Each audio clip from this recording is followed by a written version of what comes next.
दुल्हन एक रात की।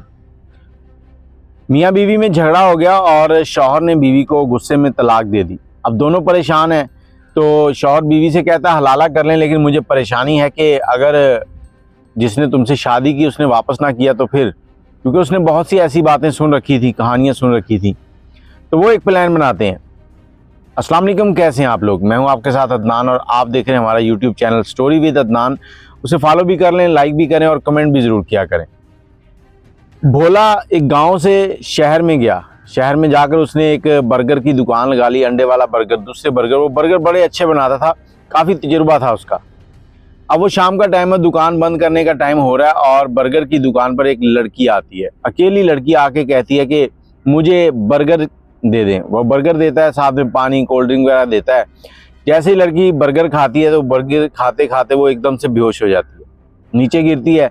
भोला जाकर उसको पकड़ता है, डरते डरते कि कहीं कोई शोर शराबा, कोई हंगामा ना हो जाए। बेचारा इज्जतदार बंदा था।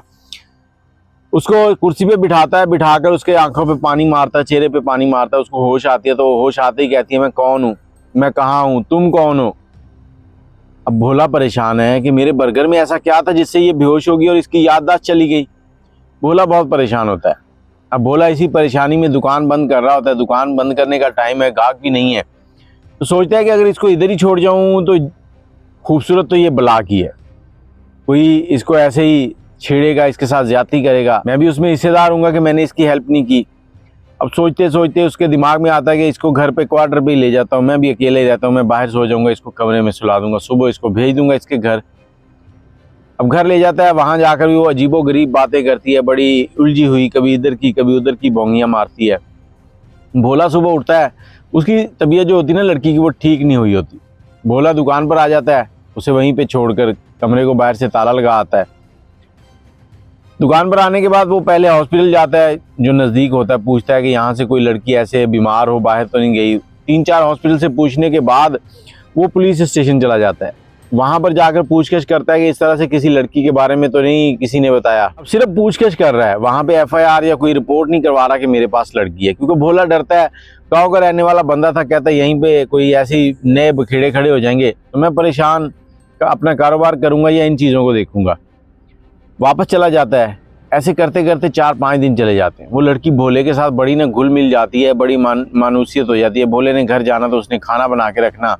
भोला जब भी उससे उसके घर वालों के बारे में पूछता तो वो कहती मुझे कुछ याद नहीं है। बड़ी अजीब बात हो गई।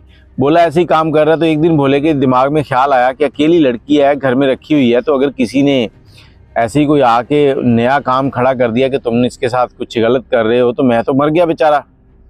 भोला कहता लगती कवारी लगती है, जवान भी है, खूबसूरत भी है, तो इससे निकाह कर लेता हूँ। भोला मौलवी साहब से बात करता है, मौलवी को सारी कहानी सुनाता है। मौलवी साहब कहते हैं ठीक है, 2-4 जो गवाह थे अपने दोस्त वो बुला लो तो निकाह कर देते हैं। दोस्तों को बुलाता है, निकाह हो जाता है। भोला बड़ा हंसी खुशी थी, मुस्कुराते हुए। अब सुहागरात आ गई, रात को भी इसी तरह से वो गनूदगी में बातें, अजीबो गरीब। वो लड़की भोले की सुहागरात भी गुजर गई। अब 3-4 दिन और गुजर चुके थे। भोला बड़ा खुश, बीवी ने घर पे जाना तो खाना बना देना, बस एक ही बात। जब उससे उसके घर वालों का पूछता था तो उसको कुछ याद नहीं। तो एक दिन शाम को भोला दुकान बंद करने वाला था तो 3-4 लोग भोले की दुकान पर आते हैं, आके पूछते हैं कि इस तरह से एक लड़की आपके पास आई थी। भोला फौरन समझ जाता है कि ये उसके कोई रिश्तेदार होंगे। जब भोला रिश्तेदार समझता है तो भोला डर भी जाता है और साथ ही उनको कहता है जी वो लड़की तो अब मेरी बीवी है। वो कहते हैं ये तो बहुत अच्छा हो गया, चले फिर हमें उनसे मिलवाएं। भोला उनको घर लेके आता है। घर लेके आता है तो अपनी बीवी को कहता है कि ये मेरे साथ कुछ मेहमान आए, ये आपके रिश्तेदार हैं। कहती मेरे कौन से रिश्तेदार, मैं नहीं जानती किसी को, मेरे तो तुम सरताज हो, तुम ही मेरे रिश्तेदार हो, मेरा सब कुछ तुम ही हो। भोला कहता नहीं तुम एक बार देख तो लो। जैसी वो लड़की उनके सामने आती है, एकदम से चीख मारती है और बेहोश हो जाती है। अब बेहोश हो गई। भोले ने उसको पकड़ के कमरे में ले गया। कमरे में ले जाकर उसने उसके चेहरे पे पानी वगैरह मारा, उसको होश आया। अब होश आया तो अब वो भोले को नहीं पहचान रही। कहती तुम कौन हो? कहता मैं तुम्हारा शौहर हूँ, तुम इस तरह से मेरे बर्गर की दुकान पे आई थी, बेहोश हो गई थी, फिर मैंने तुमसे शादी की, तुम मेरी बीवी हो। अब लड़की कहती है अच्छा अच्छा अच्छा, मुझे याद आ गया। और साथ ही वो कहती ये बाहर जो लोग हैं इनको घर से निकाल दो। भोला कहता क्यों? कहती वो मेरे रिश्तेदार हैं, चचा ताया, मेरे वालिदैन में से नहीं है। ये मेरी शादी एक बूढ़े शख्स से करवाना चाहते थे दौलत के चक्कर में। तो मैं उससे शादी नहीं करना चाहती, अब मैं तुम्हारी बीवी हूँ तो इनको निकाल दो। अब वो भोला बाहर जाके उनको कहता है कि तुम लोग चले जाओ। वो एतराज़ करते हैं कि हम उससे बातचीत करके फिर जाएंगे। वो भोला फिर से कमरे में आता है। वो लड़की बड़ी घबराए हुए स्टाइल में भोले को कहती है कि तुम ना फिर एक काम करो, तुम इनके सामने कहो कि अगर तुम लोग नहीं जाते तो मैं तुम्हारी लड़की को तलाक दे दूंगा। वो चले जाएंगे डर के। भोला बाहर जाता है, जाकर ऐसे ही कहता है, और लड़की ने उसको समझाया होता है कि जैसे ही वो कहना कि तुम नहीं दे सकते तो तुम ऐसी मजाक मजाक में 3 बार मुझे तलाक दे देना। अब भोले ने जाकर बाहर ऐसे ही बात की तो वो रिश्तेदार सारे कहते तुम कैसे तलाक दे सकते हो। भोला उसको कहता है कि मैंने तुम्हारी लड़की को तलाक दी, जो नाम उसने उसका रखा होता है फर्जी, उस नाम से तलाक दी। अब उसके बाद वो सारे लोग जो हैं वो चले जाते हैं। रात भी गुजर गई, सुबह हुई तो भोला काम पे चला गया। काम से जब वापस आया तो देखता है घर खाली पड़ा है। हमसाया एक आता है घर में, ताले भी खुले हुए थे। वो आके भोले को एक लेटर देता है।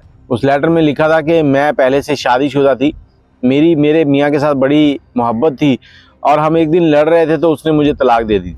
अब हमें एक बकरा चाहिए था जिसको फंसा कर हम हलाले का जो अमल है उसको पूरा करते, तो हमें तुम मिल गए। अल्लाह तुम्हारा भला करे। हमें तुमसे कोई भी जाती ये नहीं था कि कोई गलत काम था, हमने अपना काम करना था जो हमने कर लिया। अब भोला सर पकड़ के बैठ गया कि ये औरत किस तरह के मकर करती है। और हमारे मुआशरे में यहाँ ये कहानी सुनाने का मकसद ये है, हम लोग सोचते समझती नहीं है, जो ज़ुबान पे आता है अल्फाज निकालते रहते हैं। जब वो अल्फाज निकल जाते हैं तो फिर हम सोचते हैं कि ये क्या हो गया। आजकल सोशल मीडिया के ऊपर बहुत सी पोस्टें आती हैं कि हलाला हमसे करवाएं। हलाले को लोगों ने मजाक समझ रखा है। ये हलाला जितना भी करते हैं ये सारा जिना के ज़ुमरे में आता है कि आप इस तरह से हलाला करेंगे, उसको एक शर्त रखें कि आपने इसको तलाक देनी है तो फिर आप तलाक देंगे, फिर इससे निकाह हो जाएगा। आप अपनी राय कमेंट में ज़रूर दीजिएगा। कहानियाँ सुनाने का कोई ना कोई मकसद ज़रूर होता है, और अगर मकसद समझ आ जाए तो उस कहानी को शेयर कर दिया करें ताकि दूसरों तक भी पहुंच सके, और अपना जो समझ में आई हुई बात है उसको कमेंट में ज़रूर लिखा करें। मुझे इजाज़त दें। अल्लाह हाफ़िज़।